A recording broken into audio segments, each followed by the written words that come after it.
Well, good morning. Happy Monday. It is Monday, the 18th of August. We are halfway through August. Beautiful day out this morning. I can see a few clouds out there.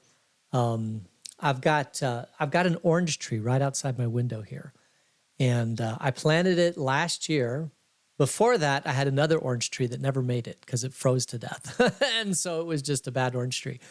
And it stayed out there, I don't know, for 6 or 7 years. I kept waiting for it to produce something. And finally I said, I'm gonna rip it out and put a new one in.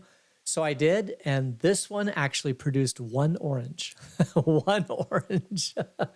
So I'm waiting for that one orange. And I have to tell you a story. My background, I grew up in Phoenix. And the house I grew up in at one time was an orange orchard. And what they did is they went into the orange orchard. They created lots, and then you build the house in each of these lots. But our house had 11 mature orange trees. We had so many oranges, we didn't know what to do with them. So they had this, it was kind of I think it was different times, different people, but I remember these large crates, probably like a trash can, but I mean, like a roll-off trash can. But they were lower and squatter, and they would have these people that would come in and just knock on the door and say, hey, can we pick all your oranges for you? And so they'd pick all the oranges and take them and haul them away. Because if they didn't do that, when the oranges started shedding in the yard, you would literally have 1,000 oranges. Of course, it's way, way too many to eat, and nobody else wants oranges. I mean, so you couldn't give them away. So you're sitting there throwing the oranges away. So you might as well, yeah, if you want the oranges, you come and take them. And so they would do that. So oranges in Phoenix are everywhere, everywhere. I don't know if you've ever been to Phoenix, but you just look around and everybody plants orange trees. They're very, very hardy fruit tree that lasts in Phoenix. So and the reason why I'm telling this story is because my dad planted an orange tree. And the first year, it got an orange, just like mine. And he was so excited that he was going to try this first orange and see what it tasted like and all that sort of thing. And he had a landscaper that had been working for him for years and up until he died. This landscaper worked for him, did a whole bunch of work for him, not just landscaping, but other odd jobs too. And in Phoenix, if you're hungry and there's an orange tree, it's just common knowledge that you can just take the orange tree, go to it and pull one of the oranges off and eat it. So I guess the landscaper was hungry. He saw the orange on the orange tree, so he grabbed it and ate it. But it was the first orange off the orange tree. My dad wanted to eat it to see what it tasted like. And my dad had a temper. It didn't come out very often, but when it did, I guess he just let into the guy. My dad felt really bad about it afterwards. And the guy still worked for my dad, and they made up and all that sort of thing. And I think the sad thing is, I don't think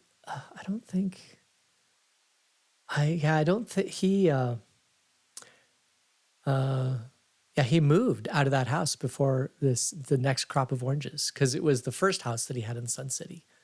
And the second house is where he was living when he passed away. So, and he was only in that house for maybe 8 months. I mean, very, very short time. Just anyway, maybe it's kind of funny.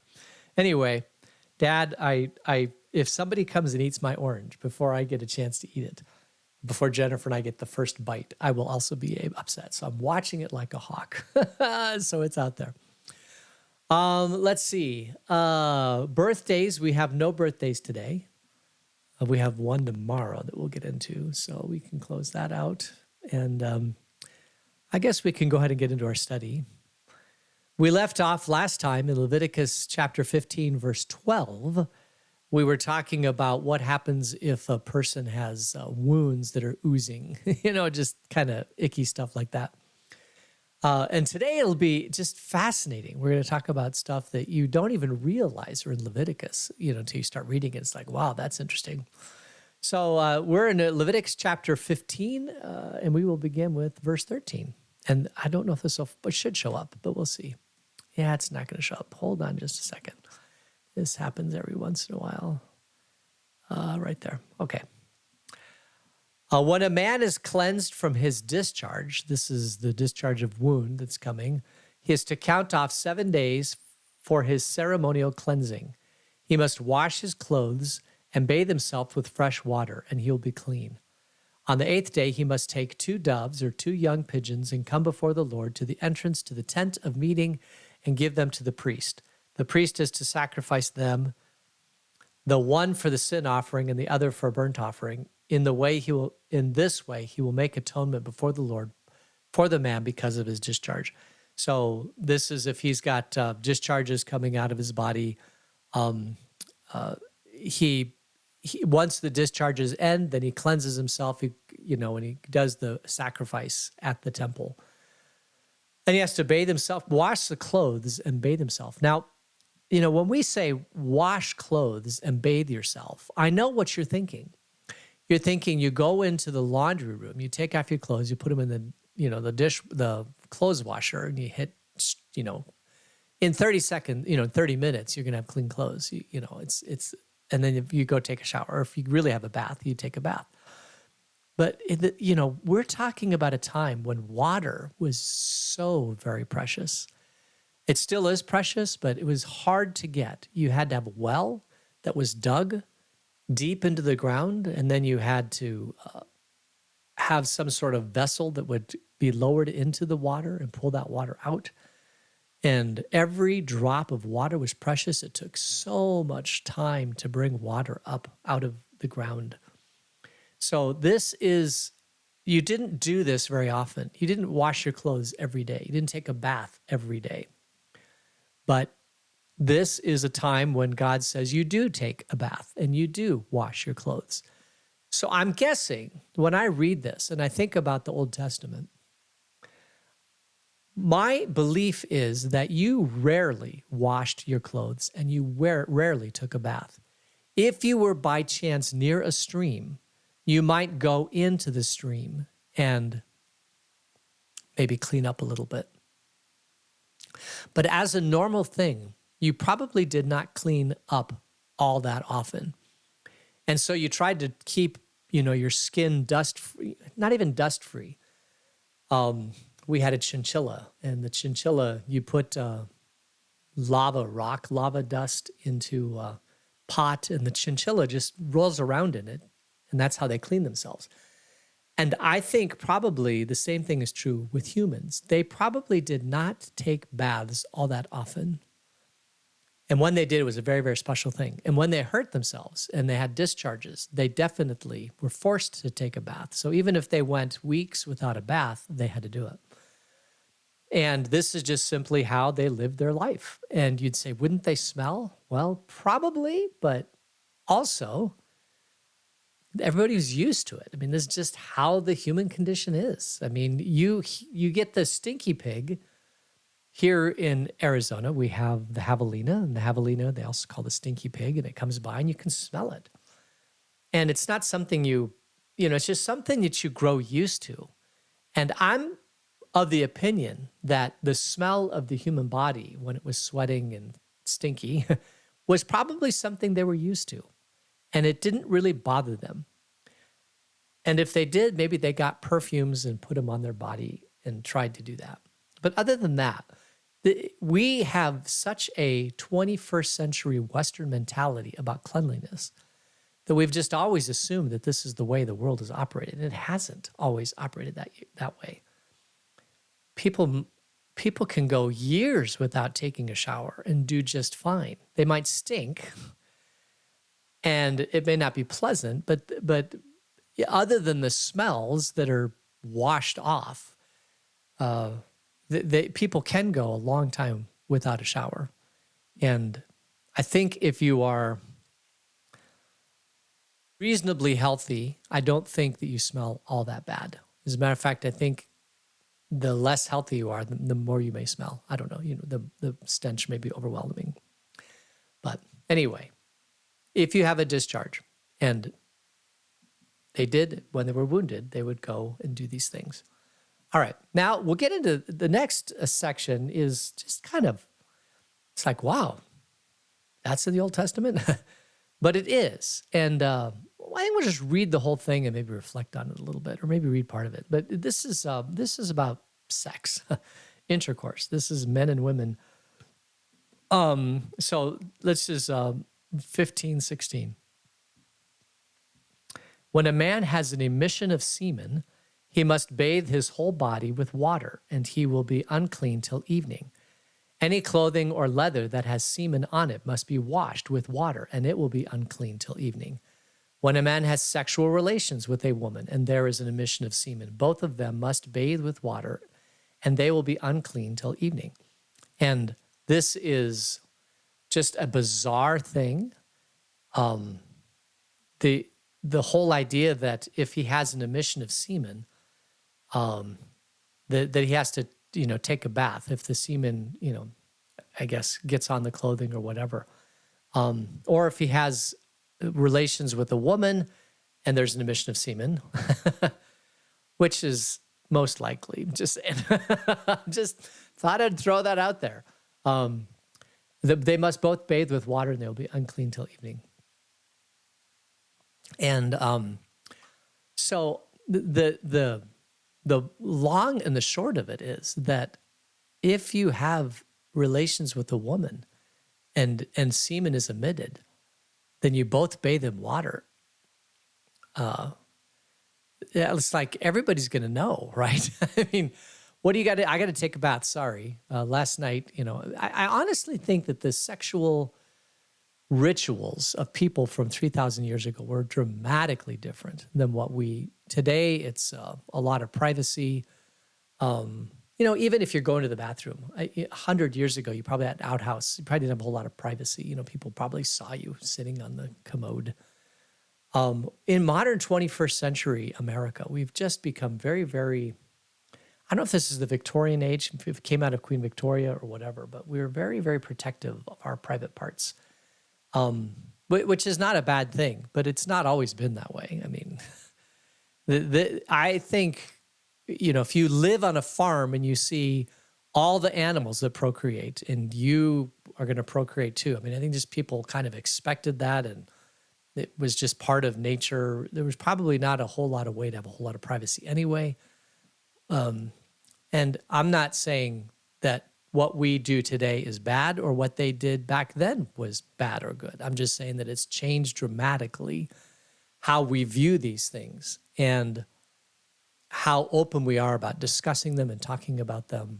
One of the things that Queen Victoria, so if you don't know about anybody about Queen Victoria, is that she was very, very, she changed the flavor and the discussion of England about the whole idea of sexuality and those sort of things.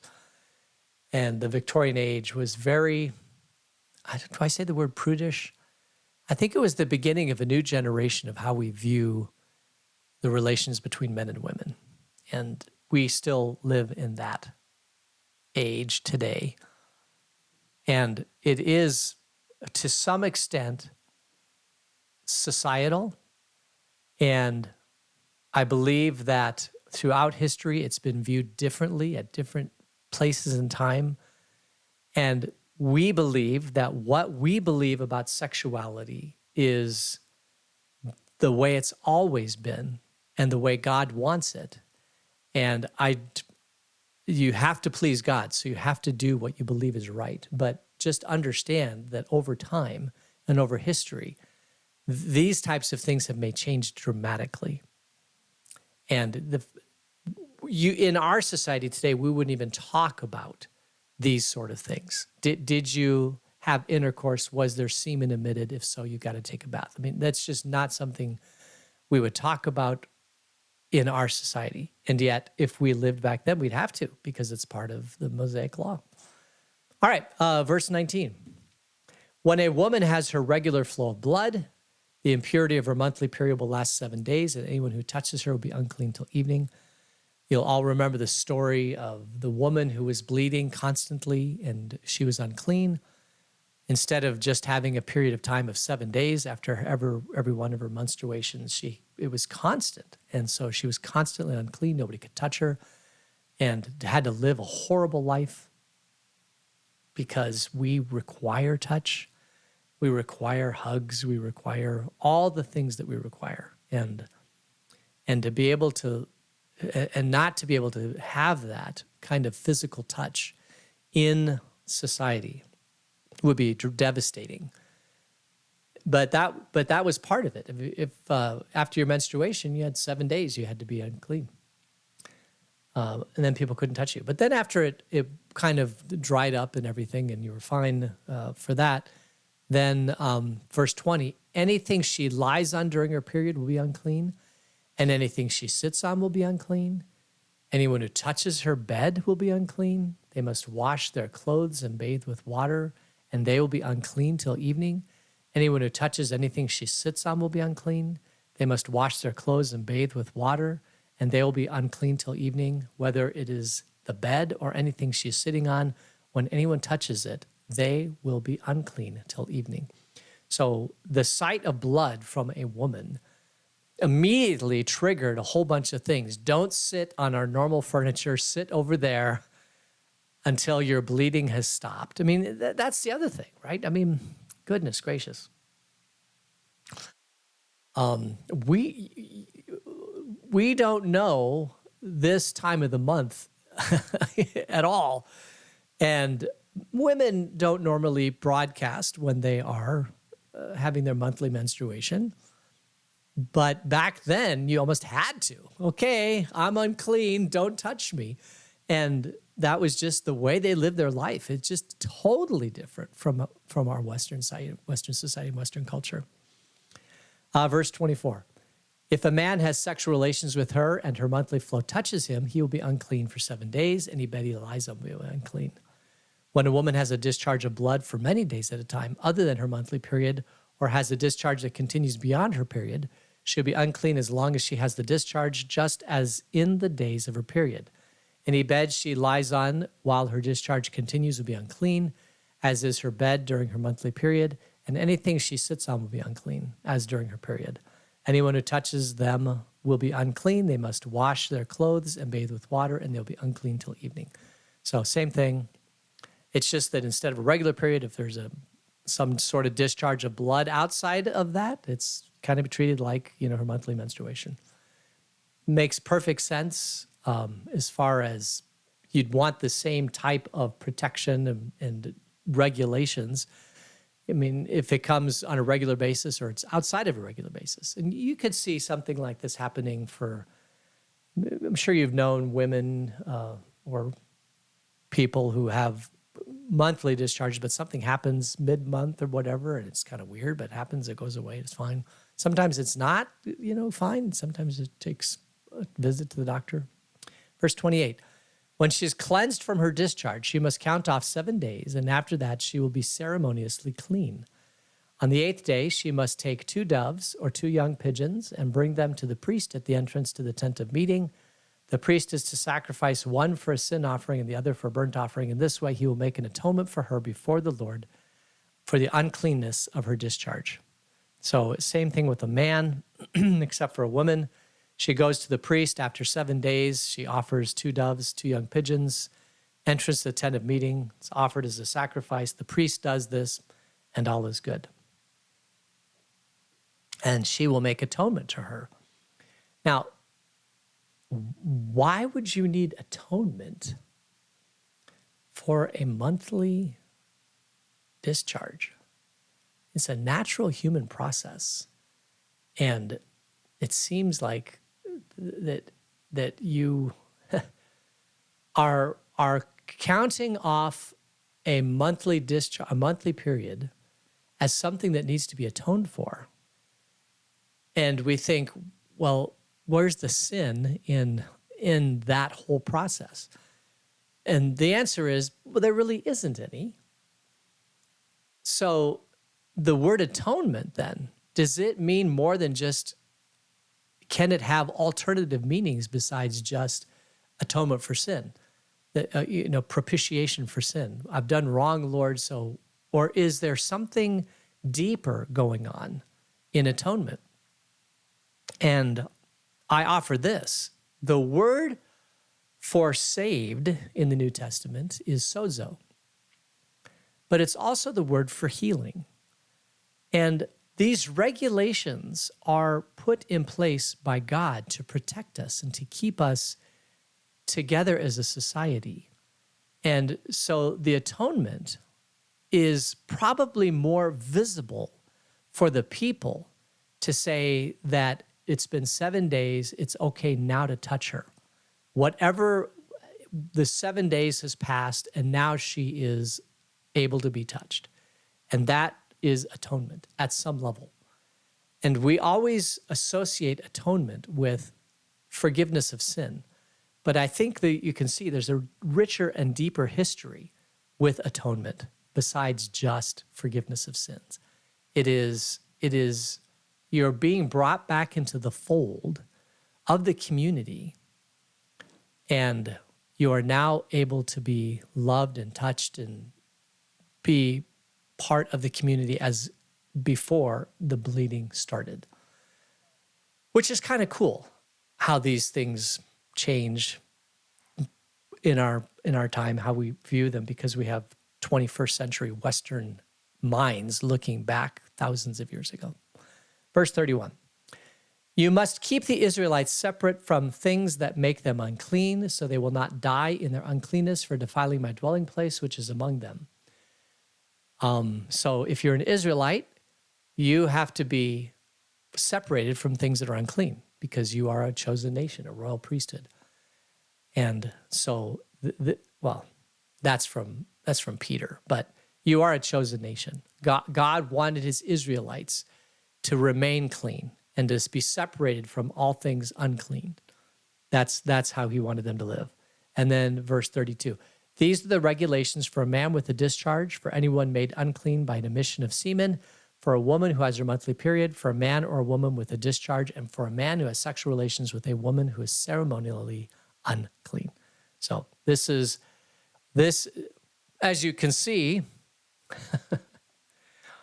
the idea of kind of living your life privately and not letting people see, all the things that's going on between a man and a woman simply wasn't possible. It was a group effort. I think I saw a movie once where it was a king or a prince, and he got married to a princess. And this was some time ago, maybe in the 1700s. And the idea was that they were supposed to have offspring. And so the elders of the community kind of stood there and watched to make sure they consummated the marriage. And we look at that as, in 20th century, and you say, oh, you've got to be kidding me. There's no way. But that's 21st century eyes. This whole idea of procreation was very, very, very public. And that seems so strange and foreign to us, but that's just kind of the way it was. All right, so I think we'll leave it there, and we'll pick up on chapter 16 at our next time together. So let's close in prayer. Gracious God, thank you for this day. Keep us in your grace until we meet again. In Jesus' name, amen. All right, for those of you,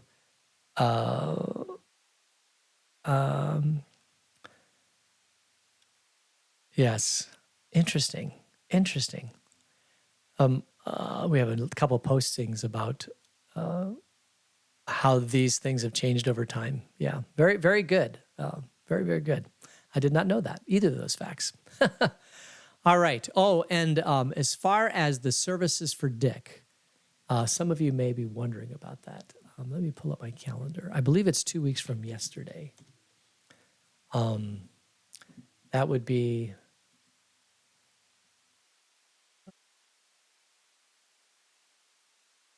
Oops.